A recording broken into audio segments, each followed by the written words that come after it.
ಪ್ರತಿ ದಾಳಿಯ ಕುರಿತು ಅಮೆರಿಕಕ್ಕೆ ಮಾಹಿತಿ ಹೋಗ್ತಾ ಇದೆ. ಅಮೆರಿಕ ಸಚಿವರಿಗೆ ಜೈಶಂಕರ್ ಫೋನ್ ಕರೆ ಮಾಡಿದ್ದಾರೆ, ಮಾಹಿತಿಯನ್ನು ಕೊಟ್ಟಿದ್ದಾರೆ ಏನೇನು ನಡೀತಾ ಇದೆ ಅನ್ನೋದ್ರ ಬಗ್ಗೆ. ಮಾರ್ಕ್ ರೂಬಿಯೋ ಜೊತೆ ಜೈಶಂಕರ್ ಅವರು ಮಾತನಾಡಿದ್ದಾರೆ, ಇಬ್ರು ನಾಯಕರು ಮಾತನಾಡಿದ್ದಾರೆ ಏನೇನು ಆಗ್ತಾ ಇದೆ ಅಂತೇಳಿ. ಪಾಕ್ ವಿರುದ್ಧ ಪ್ರತಿ ದಾಳಿಯನ್ನ ಭಾರತ ಆರಂಭ ಮಾಡಿದೆ. ಲಾಹೋರ್ ಮೇಲೆ ಕಂಡು ಕೇಳಿರದ ರೀತಿಯಲ್ಲಿ ಸೌಂಡ್ಗಳು, ದಾಳಿಗಳು ಆಗ್ತಾ ಇದೆ. ಇದರ ಬೆನ್ನಲ್ಲೇ ಪ್ರತಿ ದಾಳಿಯ ಕುರಿತು ಅಮೆರಿಕಾಗೆ ಭಾರತದ ಕಡೆಯಿಂದ ಫೋನ್ ಕರೆ ಹೋಗಿದೆ. ಅಮೆರಿಕ ಸಚಿವರಿಗೆ ಜೈಶಂಕರ್ ಅವರು ಮಾಹಿತಿಯನ್ನು ಕೊಡ್ತಾ ಇದ್ದಾರೆ, ಏನೇನಾಗ್ತಾ ಇದೆ, ನಾವು ಯಾಕೆ ಸುಮ್ಮನೆ ಇರಬೇಕು ಅಂತೇಳಿ. ನೋಡಿ, ಸ್ಪಷ್ಟವಾಗಿ ಭಾರತದ ಉದ್ದೇಶ ಇತ್ತು ಉಗ್ರರನ್ನ ಹೊಡೆದಾಕಬೇಕು, ಸದೆ ಬಡಿಬೇಕು ಅಂತೇಳಿ. ಆದರೆ ಪಾಕಿಸ್ತಾನ ಮಾಡಿರೋದೇನು? ಇಂಥ ಹಲ್ಕ ಕೆಲಸ. ಯಾವ ಕಾರಣಕ್ಕೆ ಸುಮ್ಮನೆ ಬಿಡಬೇಕು ಅಂತೇಳಿ. ಯಾವುದೇ ಕಾರಣಕ್ಕೂ ಕೂಡ ಪಾಕಿಸ್ತಾನವನ್ನ ಸುಮ್ಮನೆ ಬಿಡಲ್ಲ. ಅಡ್ಡ ಹಾಕಿ ಸೀಳಾಗ್ಬಿಡ್ಬೇಕು. Fight jet JF-16 and fight jet JF-17 ಎರಡನ್ನು ಕೂಡ ನೀವು ಗಮನಿಸ್ತಾ ಇದ್ರಿ. ಎರಡು ಯುದ್ಧ ವಿಮಾನಗಳನ್ನು ನಮ್ಮ ಭಾರತೀಯ ಡಿಫೆನ್ಸ್ S-400 ಹೊಡೆದಾಕಿರುವಂಥದ್ದು. ಇದನ್ನೇ ಏನು ನೋಡ್ತಾ ಇದ್ದೀರಲ್ಲ, ಇದನ್ನೇ.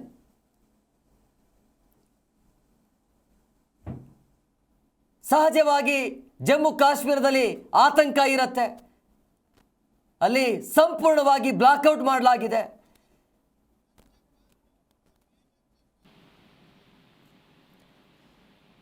ನಮ್ಮ ಜೊತೆಗೆ ಮಾತನಾಡೋದಕ್ಕೆ ನಿವೃತ್ತ ಮೇಜರ್ ಜನರಲ್ ಆಗಿರುವಂಥ ನಂಜಪ್ಪನವರಿದ್ದಾರೆ. ಸರ್ ನಮಸ್ಕಾರ. ಪಾಕಿಸ್ತಾನಕ್ಕೆ ಈ ಬಾರಿ ಅಂತೂ ಅಡ್ಡಡ್ಡ ಸೀಳಬೇಕು ಸರ್. ಅವರು ಏನಾದ್ರು ಮಾಡಿ ಅವರ ಜನರಿಗೆ ತೋರಿಸ್ಬೇಕು ನಮ್ಮ ಆರ್ಮ್ ಫೋರ್ಸಸ್ ಸ್ಟ್ರಾಂಗ್ ಆಗಿದೆ ಅಂತ. ಅದಕ್ಕಾಗಿ ಈ ತರ ಎಲ್ಲ ಮಾಡ್ತಾರೆ. ಅವ್ರದ್ದೇನು ಪ್ರಯೋಜನ ಇಲ್ಲ. ಅವ್ರಿಗೆ ಇದು ಸುಸೈಡಲ್ ಅವ್ರು ಟ್ರೈ ಮಾಡ್ತಾರೆ. ನಾರ್ಮಲ್ಸಿ ಬಂದ್ರೆ ಒಳ್ಳೇದು ಅಂತ ನನಗೆ ಆಗ್ತದೆ. ಅವ್ರು ಏನಾದ್ರು ಮಾಡಿ ಅವರಿಗೆ ಪಬ್ಲಿಕ್ ತೋರಿಸ್ಬೇಕಾದ್ರೆ ಅವರ ಜನರಲ್ ಪಬ್ಲಿಕ್ ಅಲ್ಲಿ ಆರ್ಮಿದು ಸಲ ಇನ್ಸಲ್ಟ್ ಆದಾಗ ಆಯ್ತಲ್ಲ. ನಾವು ಹೋಗಿ ಅವರು ಒಳಗೆ ಇಂಟರ್ನ್ಯಾಷನಲ್ ಬೌಂಡ್ರಿ ಕ್ರಾಸ್ ಮಾಡಿ ಮಿಸೈಲ್ಸ್ ಹೊಡೆದು ಅವ್ರ ಜನರನ್ನು, ಅವರ ಟೆರರಿಸ್ಟ್ ಗಳನ್ನು ಕೊಂದಿದೀವಿ. ಅವ್ರು ಕೇಳ್ತಾರೆ, ನೀವೇನು ಸುಮ್ನೆ ಇದು ಕೂತಿದ್ದೀರಾ, ನಿಮ್ಗೇನು ಅಷ್ಟು ಕೆಪಬಿಲಿಟಿ ಇಲ್ವಾ ಅಂತ. ಅದಕ್ಕಾಗಿ ಅವ್ರು ಏನಾದ್ರು ಮಾಡಿ ತೋರಿಸ್ತಾರೆ. ಅದು ಮಾಡ್ಲಿ, ಅದ್ರಲ್ಲಿ ಏನ್ ಪ್ರಯೋಜನ ಆಗ, ಇನ್ನೇನು ಜಾಸ್ತಿ ಎಸ್ಕಲೇಟ್ ಆಗುದಿಲ್ಲ. ಅವ್ರು ಮಾಡ್ತಾರೆ, ಅವ್ರು ಸ್ವಲ್ಪ ಕ್ಯಾಶುಯಾಲಿಟಿ ಆಗ್ತದೆ, ಏರ್ ಕ್ರಾಫ್ಟ್ ನಾವು ಹೊಡೆದು ಬೀಳ್ಸ್ತೀವಿ, ಆ ತರ ಆಗ್ತದೆ. ನನಗಾಗ್ತದೆ ಅಷ್ಟರಲ್ಲಿ ನಿಲ್ತದೆ ಅಂತ ಆಗ್ತದೆ. ಅಂದ್ರೆ ಸೋಲುವ ಭೀತಿ ಇದ್ರೂ ಕೂಡ ತೋರಿಕೆಯ ರೀತಿಯಲ್ಲಿನ ಇದು ಇಲ್ಲಿ ಅವರು ಪಾಕಿಸ್ತಾನದ ಆರ್ಮಿ ಚೀಫ್, ನಮ್ಮ ಎಲ್ಲ ಮೀಡಿಯಾದವರು ಎಲ್ಲರೂ ಹೇಳ್ತಾರೆ ಇರ್ರಾಷನಲ್ ಜನರಲ್ ಅವರು ಅಂತ. ಸರಿ, ಅವರು ಏನೋ ಅವ್ರ ಪರ್ಸನಲ್ ಬೆನಿಫಿಟ್ಗಾಗಿ ಬೇಕಾದ್ರೆ ಪೂರ ನ್ಯಾಷನಲ್ ರಿಸೋರ್ಸ್ ಅನ್ನು ಯೂಸ್ ಮಾಡೋ ಆ ತರ ಮನ್ಸವ ಅಂತ. ಅದಕ್ಕಾಗಿ ಅವರ ಹೇಗೆ ಪ್ಲಾನ್ ಮಾಡ್ತಾರೆ, ಏನ್ ಮಾಡ್ತಾರೆ, ಅದನ್ನು ನಾವು ಸ್ವಲ್ಪ ಇರಾಷನಾಲಿಟಿಗೆ ನಾವು ಪ್ಲಾನ್ ನಾವು ಆತರ ಎಕ್ಸ್ಪೆಕ್ಟ್ ಮಾಡ್ಬೇಕು, ನಾವು ಆತರ ಪ್ರಿಪೇರ್ ಮಾಡಿ ಇರ್ಬೇಕು ಅಂತ ನನಗಾಗ್ತದೆ. ಆದ್ರೆ ಅವರು ರಿಸೋರ್ಸಸ್ ಅವರಿಗೆ ಇರಾಷನಾಲಿಟಿ ಇದ್ರೂ ಹೆಚ್ಚು ಎಸ್ಕಲೇಟ್ ಮಾಡೋ ಅಷ್ಟು ಅವರಿಗೆ ಧೈರ್ಯ ಇರ್ಲಿಕ್ಕಿಲ್ಲ ಅಂತ ಈ ಟೈಮ್ ಆಗ್ಬೇಕು. ಯಾಕಂದ್ರೆ ನಾವು ಬಹಳ ಸ್ಟ್ರಾಂಗ್ ಆಗಿದ್ದೇವೆ. ನಮ್ಮ ಕೆಪಬಿಲಿಟಿ ಆರ್ಮ್ ಫೋರ್ಸಸ್ ಅಲ್ಲಿ ಅದರಲ್ಲದೆ ಟೆಕ್ನಾಲಜಿಕಲ್ ಡೆವಲಪ್ಮೆಂಟ್ ಇದೆ, ಅವರಿಗಿಂತ ಚೆನ್ನಾಗಿದೆ. ಆದ್ರಿಂದ ಏನು ಮಾಡ್ಲಿಕ್ಕಿಲ್ಲ. ಚಿಕ್ಕ ಪುಟ್ಟ ಒಂದು ನಮ್ಮ ಏರ್ಪೋರ್ಟ್ ಗೆ ಬಂದು ಬಾಂಬ್ ಮಾಡೋದು, ಟ್ರೈ ಮಾಡೋದು, ಆತರ ಮಿಸೈಲ್ ಕಳ್ಸೋದು, ಡ್ರೋನ್ಸ್ ಕಳ್ಸೋದು, ಆತರ ಎಲ್ಲ ಮಾಡ್ತಾರೆ. ಇನ್ನೇನು ಹೆಚ್ಚು ಆಗ್ಲಿಕ್ಕಿಲ್ಲ ಅಂತ ನನಗಾಗ್ತದೆ. ಸರ್, ಈಗ ಈ ಗುಂಡಿನ ದಾಳಿ ಆದ ನಂತರ ಈಗ ಅಮೆರಿಕದ ಜೊತೆಗೆ ಭಾರತದ ಮಾತುಕತೆ ಆಗಿದೆ. ಅಂದ್ರೆ ಉದ್ದೇಶ ಏನು ಇರಬಹುದು ಅಂತ ಹೇಳಿ ಈ ಕ್ಷಣಕ್ಕೆ ಅಮೆರಿಕ ಜೊತೆ ಮಾತುಕತೆ ಆಗಿರೋದು. ಯಾಕೆಂದ್ರೆ ನಾವು ಇಂಟರ್ನ್ಯಾಷನಲ್ ಕಮ್ಯುನಿಟಿಗೆ ಎಲ್ಲರೂ ಹೇಳ್ತೀವಿ, ನಾವು ಪಾಕಿಸ್ತಾನದ ಆರ್ಮಿ ಪಾಪ್ಯುಲೇಟೆಡ್ ಸೆಂಟ್ರಲ್ಲಿ ನಾವು ಅಟ್ಯಾಕ್ ಮಾಡಿಲ್ಲ. ಬರೀ ಟೆರರಿಸ್ಟ್ ಗಳ ಮೇಲೆ, ಅವರು ಟೆರರಿಸ್ಟ್ಗಳು ಅವರು ಟ್ರೈನ್ ಮಾಡ್ತಾರೆ, ಕಳಿಸ್ತಾರೆ, ಅವರು ಟೆರರಿಸ್ಟ್ ಸ್ಪಾನ್ಸರಿಂಗ್ ಸ್ಟೇಟ್ ಅಂತ ಹೇಳಿ ಟೆರರಿಸ್ಟ್ ಗಳ ಕ್ಯಾಂಪ್ ಮೇಲೆ ಅಟ್ಯಾಕ್ ಮಾಡಿದ್ರೆ ನಾವು ಫುಲ್ ಇಂಟರ್ನ್ಯಾಷನಲ್ ಕಮ್ಯುನಿಟಿಗೆ ಹೇಳ್ತೀವಿ. ಈ ತರ ಅವರು ಇಂಟರ್ನ್ಯಾಷನಲ್ ಬೌಂಡ್ರಿ ಕ್ರಾಸ್ ಮಾಡಿ ಬರೋದು ಅಂತ ಹೇಳಿದ್ರೆ ಅದು ಎಸ್ಕಲೇಟರಿ ಲ್ಯಾಡರ್ ಅಲ್ಲಿ ಸ್ವಲ್ಪ ಮೇಲೆ ಬರ್ತದೆ. ಯಾಕೆಂತಂದ್ರೆ ಅವರು ಇಂಟರ್ನ್ಯಾಷನಲ್ ಬೌಂಡ್ರಿ ಕ್ರಾಸ್ ಮಾಡಿ ಬಂದಿದೆ. ಅದಕ್ಕಾಗಿ ನಾವು ಇಂಟರ್ನ್ಯಾಷನಲ್ ಕಮ್ಯುನಿಟಿಗೂ ಹೇಳ್ಬೇಕು, ಇದು ಅವರೇ ಮಾಡ್ತಿದ್ದಾರೆ. ಅದಕ್ಕಾಗಿ ಅವರು ಆಮೇಲೆ ಅವರೇ ಅದಕ್ಕೆ ಏನಾದ್ರು ತೊಂದರೆ ಆದ್ರೆ ಅವರೇ ರೆಸ್ಪಾನ್ಸಿಬಿಲಿಟಿ. ನಾವು ಇಂಟರ್ನ್ಯಾಷನಲ್ ಕಮ್ಯುನಿಟಿಗೂ ಬ್ರೀಫ್ ಮಾಡೋದು ನಮ್ದು ರೆಸ್ಪಾನ್ಸಿಬಿಲಿಟಿ ಆಗ್ತದೆ, ನಾವು ಮಾಡ್ತೀವಿ ಅದು. ಅಂದ್ರೆ ಪೂರ್ಣ ಪ್ರಮಾಣದ ಇದೆಲ್ಲ ನೋಡ್ತಾ ಇದ್ರೆ ಪೂರ್ಣ ಪ್ರಮಾಣದಲ್ಲಿ ಯುದ್ಧ ಆಗುವಂತ ಎಲ್ಲ ಸಾಧ್ಯತೆಗಳು ಕಂಡು ಬರ್ತಾ ಇದೆ ಅನ್ಸುತ್ತೆ ಸರ್. ಇಲ್ಲ, ಯುದ್ಧ ಅಂತ ಹೇಳಿದ್ರೆ ಇದು ಆಗ್ತಾ ಇರೋದೇ ಯುದ್ಧ ಅಲ್ಲ. Declared war against us. ನಾವು ಅವ್ರ ಮಿಸೈಲ್ ಹೊಡೆದಕ್ಕೆ ಅವ್ರು ಹೇಳ್ತಾರೆ ಇದು ವಾರ್, ಇಟ್ ಇಸ್ ಇಂಡಿಯಾ ನಮ್ಮ ಮೇಲೆ ವಾರ್ ಆಗಿದೆ ಅಂತ. ಸೊ ಅದು ಇಂಟರ್ಪ್ರಿಟೇಷನ್, ಅದೇ ಇಂಟರ್ನ್ಯಾಷನಲ್ ಬೌಂಡ್ರಿ ಕ್ರಾಸ್ ಮಾಡಿ ಅವರು ನಮ್ಮ ದೇಶದಲ್ಲಿ ಬಂದು ಏನಾದ್ರು ಏರ್ ಅಟ್ಯಾಕು, ಟೆರರಿಸ್ಟ್ ಅಟ್ಯಾಕ್ ಆದ್ರೆ ನಾವು ವಾರ್ ಅಂತ ಹೇಳ್ತೇವೆ. ಅದಕ್ಕೆ ನಾವು ಮಾಡಿದಕ್ಕೂ ಅವರು ವಾರ್ ಅಂತ ಹೇಳ್ತಾರೆ. ಅದು ಯಾವ ತರ ಎಸ್ಕಲೇಟ್ ಆಗಿ all arm forces, army, navy, air force ಎಲ್ಲ ಯೂಸ್ ಮಾಡಿ ಆ ತರ ಅಟ್ಯಾಕ್ ಆದ್ರೆ ಅದು ಎಸ್ಕಲೇಟರ್ ಲೆಟರ್ ಹೈ ಆಗುತ್ತೆ. ಆ ತರ ಬಂದ್ರೆ ಮತ್ತೆ ಅವ್ರು ಹೇಳ್ತಾರಲ್ಲ ನಾವು ನ್ಯೂಕ್ಲಿಯರ್ ಫೆಸಿಲಿಟಿ ಮಾತ್ರ ಡ್ರಾಪ್ ಮಾಡ್ಲಿಕ್ಕೆ ರೆಡಿ ಇದ್ದೇವೆ ಅಂತ. ಆ ಸ್ಟೇಜ್ಗೆ ಬರ್ಲಿಕ್ಕಿಲ್ಲ, ಆದ್ರೆ ಎಸ್ಕಲೇಟರ್ ಲೆಟರ್ ಮೇಲೆ ಮೇಲೆ ಮೇಲೆ ಹೋಗ್ತಾ ಇರ್ತದೆ. ಅದು ಎಲ್ಲಾದ್ರೂ ಒಂದು ಲೆವೆಲ್ ಅಲ್ಲಿ ಇಂಟರ್ನ್ಯಾಷನಲ್ ಕಮ್ಯುನಿಟಿ ಎರಡು ಪಾರ್ಟಿಗಳಿಗೆ ಮಾತಾಡಿ ನಿಲ್ಲಿಸಬೇಕು ಅಂತ ನನಗಾಗುತ್ತೆ. ಅವರಿಗೆ ಪಾಕಿಸ್ತಾನದವರಿಗೆ ಬುದ್ಧಿ ಹೇಳಿ ನಿಲ್ಲಿಸ್ತಾರೆ ಅಂತ ಆಗ್ತದೆ ನನಗೆ. ನಂಜಪ್ಪ ಸರ್, ಈಗ ಯಾವ ಧೈರ್ಯದ ಮೇಲೆ ಇವರು ಹಿಂಗೆ ಮಾಡ್ತಾರೆ ಅಂತೇಳಿ, ಪ್ರಮುಖವಾಗಿ ಅಫ್ಘಾನಿಸ್ತಾನದಿಂದ ಅಟ್ಯಾಕ್ ಆಗ್ತಾ ಇದೆ, ಬಲೂಚಿಸ್ತಾನ್ ಕೂಡ ಎದ್ದೇಳ್ತಾ ಇದೆ, ಭಾರತ, ಇದು ಪಾಕಿಸ್ತಾನ ಉಳಿಯತ್ತಾ ಇದೆಲ್ಲ ಒಮ್ಮೆಲೆ ಅಟ್ಯಾಕ್ ಆದ್ರೆ? ನಾನು ಹೇಳ್ದಲ್ಲ ಮೊದಲು, ಅವ್ರದ್ದು ಪಾಕಿಸ್ತಾನ ನಮ್ಮಲ್ಲಿ ಪೊಲಿಟಿಕಲ್ ಲೀಡರ್ಶಿಪ್ ಡಿಸಿಷನ್ ತಗೊಂಡು ಆರ್ಮ್ ಫೋರ್ಸ್ಗೆ ಡೈರೆಕ್ಷನ್ ಕೊಡ್ತಾರೆ ಏನ್ ಮಾಡ್ಬೇಕು ಅಂತ. ಆಮೇಲೆ ಆ ಡೈರೆಕ್ಷನ್ ನಾವು ಇಂಪ್ಲಿಮೆಂಟ್ ಮಾಡ್ತೀವಿ. ಆದ್ರೆ ಪಾಕಿಸ್ತಾನದಲ್ಲಿ ಆರ್ಮಿ ಪೊಲಿಟಿಕಲ್ ಲೀಡರ್ಶಿಪ್ಗೆ ಡೈರೆಕ್ಷನ್ ಕೊಡ್ತಾರೆ. ಅವ್ರು ಹೇಳಿದಾಗ ಅವರ ಪ್ರೈಮ್ ಮಿನಿಸ್ಟರ್, ಡಿಫೆನ್ಸ್ ಮಿನಿಸ್ಟರ್ ಅವರೇ ಕೇಳ್ತದೆ.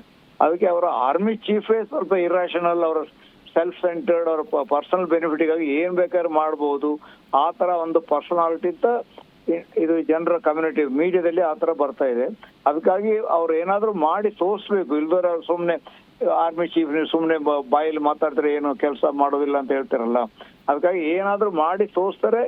ಅದ್ರಲ್ಲಿ ಯಾವ ಲೆವೆಲ್ಗೆ ಬರ್ತದೆ ಅಂತ ಹೇಳಲಿಕ್ಕೆ ಆಗೋದಿಲ್ಲ. ಅವರು ಸ್ವಲ್ಪ ಇನ್ನೂ ಎಕ್ಸ್ಪ್ಲೇಷನ್ ಮಾಡಿದ್ರೆ ನಾವು ಸ್ವಲ್ಪ ಸ್ಟ್ರಾಂಗ್ ಆಗಿ ಆಕ್ಷನ್ ತಗೊಳ್ಬೇಕಾಗ್ತದೆ.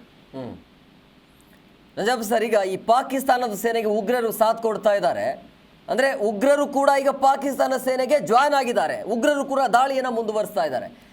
ಈ ಮುಖ ಹೇಗೆ ತೋರಿಸ್ತಾರೆ ಈ ಪಾಕಿಸ್ತಾನ ಅಂತ ಹೇಳಿ? ಅಲ್ಲ, ಅವ್ರದ್ದು ಪಾಕಿಸ್ತಾನದ್ದು ಸ್ಟೇಟ್ ಪಾಲಿಸಿ ಉಗ್ರರನ್ನು ಟ್ರೈನ್ ಮಾಡಿ ನಮ್ಮಲ್ಲಿ ಕಳಿಸೋದು ಅವರ ಸ್ಟೇಟ್ ಪಾಲಿಸಿ ಅವ್ರದ್ದು ಪಾಕಿಸ್ತಾನದ್ದು. ಅದು ಆರ್ಮಿ ಅವರು ಅದಕ್ಕೆ ಲೋ ಕಾಸ್ಟ್ ಆಪ್ಷನ್ ಅಂತ ಅವರು ಉಗ್ರಗಾಮಲ್ಲಿ ಟ್ರೈನ್ ಮಾಡಿ ನಮ್ಮಲ್ಲಿ ನಮ್ಮ ಆರ್ಮಿ ಅವ್ರನ್ನ ಎಂಗೇಜ್ ಮಾಡ್ಲಿಕ್ಕೆ ಕಾಶ್ಮೀರದಲ್ಲಿ ಕಳಿಸಿರ್ತಾರೆ. ಯಾಕೆಂತ ಹೇಳಿದ್ರೆ ಅವರ ಆರ್ಮಿ ಅವರಿಗೆ ಎಂಗೇಜ್ಮೆಂಟ್ ಇಲ್ಲ, ಅವರು ಅವ್ರ ಕಂಟ್ರೋಲ್ಮೆಂಟ್ಲಿ ಇರ್ಬೋದು ಅಂತ. ಆದ್ರೆ ಈಗ ನಾವು ಅವರ ಟ್ರೈನಿಂಗ್ ಮಾಡುವ ಸೆಂಟರ್ಗಳಿಗೆ ನಾವು ಹೊಡೆದಿದ್ದೇವಲ್ಲ, ಅವರಿಗೆ ಒಂದು ಎಫೆಕ್ಟ್ ಆಗಿದೆ.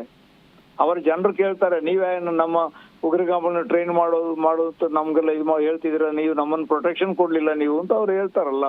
ಅವ್ರ ಆರ್ಮಿಗೆ ಸ್ವಲ್ಪ ಮರ್ಯಾದೆ ಕಮ್ಮಿ ಆಗಿದೆ, ಅವ್ರ ರೆಸ್ಪೆಕ್ಟ್ ಹೋಗಿದೆ.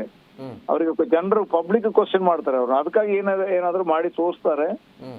ಏನಾದ್ರು ಮಾಡ್ಲಿ, ಅದೊಂದು ಲೆವೆಲ್ಗೆ ಬಂದು ಅದು ನಿಲ್ತದೆ ಅಂತ ನನಗೆ ಆಗ್ತದೆ. ಬಹುಶಃ ಭಾರತ ಸೇನೆಯ ರಿಸಲ್ಟ್ ಬೆಳಗ್ಗೆ ಎದ್ದ ತಕ್ಷಣ ಗೊತ್ತಾಗತ್ತೆ ಅನ್ಸುತ್ತೆ ಪಾಕಿಸ್ತಾನಕ್ಕೆ. ಅಷ್ಟರೊಳಗಡೆ ಏನ್ ಮಾಡ್ಬೇಕು ಅದೆಲ್ಲ ಮಾಡಬಹುದಲ್ವಾ? ಅಲ್ಲ, ಸೇನೆ ಅಟ್ಯಾಕ್ ಹೋಗೋದು ದೊಡ್ಡ ಇವೆಂಟ್. ಅದು ಈಗ ಬರೀ ಮಿಸೈಲ್ಸ್ ಏರ್ ಕ್ರಾಫ್ಟ್ ಅಲ್ಲಿ ಬಾಂಬ್ ಮಾಡ್ಲಿಕ್ಕೆ ಟ್ರೈ ಮಾಡ್ಬೋದು. ಇದರ ಆರ್ಮಿ ನೇವಿ ಎಲ್ಲ ಫುಲ್ ಅಟ್ಯಾಕ್ ಆದ್ರೆ ಅಲ್ಲಿ ಲೋಕಲ್ LOC ಅಲ್ಲಿ ಫೈರಿಂಗ್ ಆಗ್ತಾ ಇದೆ, ಆರ್ಟಿಲರಿ ಫೈರಿಂಗ್, ಅದೆಲ್ಲ ನಾರ್ಮಲ್ ಪ್ರೋಸೆಸ್. ಈಗ ಅಲ್ಲಿ ಅವರು ಫೈರ್ ಮಾಡಿದ್ರೆ ನಾವು ಫೈರ್ ಮಾಡ್ತೀವಿ, ಅದು ಆಗ್ತಾ ಇರ್ತದೆ. ಆದ್ರೆ ಆರ್ಮಿ ಆಲ್ ಔಟ್ ಅವರ ಏರಿಯಾದನ್ನು ಕ್ಯಾಪ್ಚರ್ ಮಾಡ್ಲಿಕ್ಕೆ ಹೋದ್ರೆ ದೊಡ್ಡ ಪ್ಲಾನ್, ಅದು ದೊಡ್ಡ ವಾರ್ ಆದಾಗ ಆಗ್ತದೆ. ಅದು ಆ ಲೆವೆಲ್ಗೆ ಬರ್ಲಿಕ್ಕಿಲ್ಲ. ಸರ್, ಯಾವ ರೀತಿಯಾಗಿ ಪಾಠವನ್ನು ಕಲಿಸಬೇಕು ಅಂತ ಹೇಳ್ತಿದ್ರೆ? ಯಾಕಂದ್ರೆ ಪದೇ ಪದೇ ಕಾಲು ಕೆರೆದು ಬರ್ತಾ ಇರುವಂತಹ ಹಿನ್ನೆಲೆಯಲ್ಲಿ ಈ ಬಾರಿ ಮುಟ್ಟಿ ನೋಡ್ಕೊಳ್ಳುವಂತ ಆ ದಿನ, ಆ ಕ್ಷಣ ಬಂದಿದೆ ಅಲ್ವಾ? ಈ ಪಾಠ ಕಲಿಸಿದ ನಾ ಹೇಳಿದೆಲ್ಲ, ನಾವು ಅವರಿಗೆ ಮಾಡಿ ತೋರಿಸಿದಾಗ ಬರೀ ಫಸ್ಟ್ ಏಡು, ಫುಲ್ ಟ್ರೀಟ್ಮೆಂಟ್ ಆಗಿಲ್ಲ.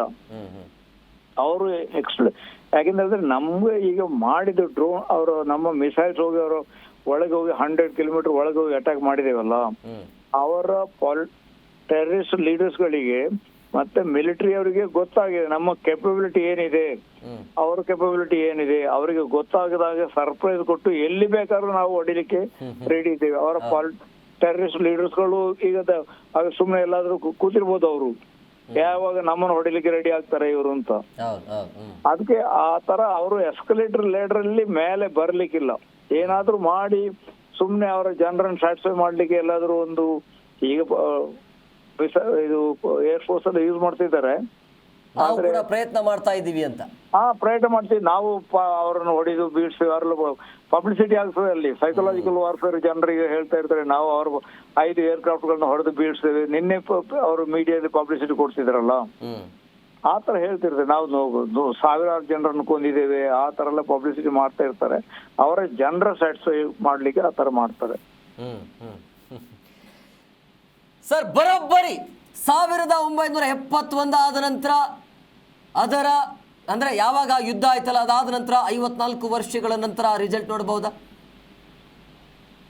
ಏನು 54 ವರ್ಷ 1971ರಲ್ಲಿ ಪಾಕಿಸ್ತಾನದ ಗಡಿನ ದಾಟಿ ಗೆದ್ದು ಬಂದಿದ್ದೀವಿ. ಈಗ ಮತ್ತೆ ಪಾಕಿಸ್ತಾನದ ಗಡಿ ಒಳಗಡೆ ಪ್ರವೇಶ ಮಾಡಿ ನಮ್ಮ ಶಕ್ತಿ ಏನು ಅಂತ ಪ್ರದರ್ಶನ ಆಗ್ತಾ ಇದೆ.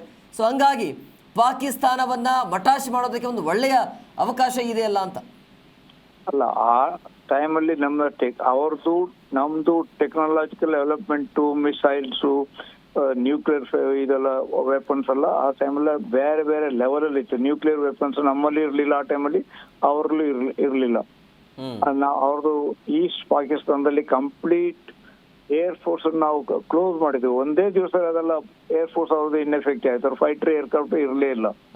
ಅವರ ನೇವಿಲ್ ಶಿಪ್ಸ್ ಏನಿಲ್ಲ. 7th Fleet ಅಮೆರಿಕದವ್ರಲ್ಲಿ ಬಂದಿದ್ದೆವು, ಅದ್ರಲ್ಲಿ ಆದ್ರೆ ಅವ್ರಿಗೆ ನಮ್ಮ ಮೇಲೆ ಅಟ್ಯಾಕ್ ಮಾಡೋದು ಆ ತರ ಇಂಟೆನ್ಷನ್ ಇರಲಿಲ್ಲ. ನಮ್ಮನ್ನ ಎದುರಿಸೋ ಇಂಟೆನ್ಷನ್ ಇಷ್ಟು ಅಷ್ಟೇ. ಆತರ ನಾವು ಡಾಮಿನೇಟ್ ಮಾಡಿ ಅವ್ರನ್ನ ಫುಲ್ ಕ್ಯಾಪ್ಚರ್ ಮಾಡಿ 93,000 ಪ್ರಿಸನರ್ಸ್ ನಾವು ಹಿಡಿದಿದ್ದೇವೆ ಅಲ್ಲಿ. ಆದ್ರೆ ಅವ್ರನ್ನ ರೆಸ್ಪೆಕ್ಟ್ ಕೊಟ್ಟು ಸೋಲ್ಜರ್ ಟು ರೆಸ್ಪೆಕ್ಟ್ ಮಾಡಿ ಪ್ರಿಸನರ್ಸ್ ಆಫ್ ವಾರ್ ನಾವು ವಾಪಸ್ ಕಳಿಸ್ತೀವಿ. ಆತರ ಈ ಟೈಮಲ್ಲಿ ನಮ್ಮ ಕೆಪಬಿಲಿಟಿ ಅವರಿಗೆ ಗೊತ್ತಿದೆ. ಅದಕ್ಕಾಗಿ ಆಲ್ ಔಟ್ ವಾರ್ ಆಗೋದಿಲ್ಲ. ಅದರ ಕೆಳಗೆ ಚಿಕ್ಕ ಚಿಕ್ಕ ಏರಿಯಾದಲ್ಲಿ ಅವರು ಸ್ವಲ್ಪ ಮಾಡಬಹುದು. ಆದ್ರೆ ಅದಕ್ಕೆ ನಾವು ರೆಡಿ ಇರ್ತೇವೆ. Yes, okay, thank you sir, thank you very much ಇಷ್ಟೊತ್ತು ಇದ್ರ ಬಗ್ಗೆ ಮಾಹಿತಿಯನ್ನು ಕೊಟ್ಟಿದ್ದಕ್ಕೆ.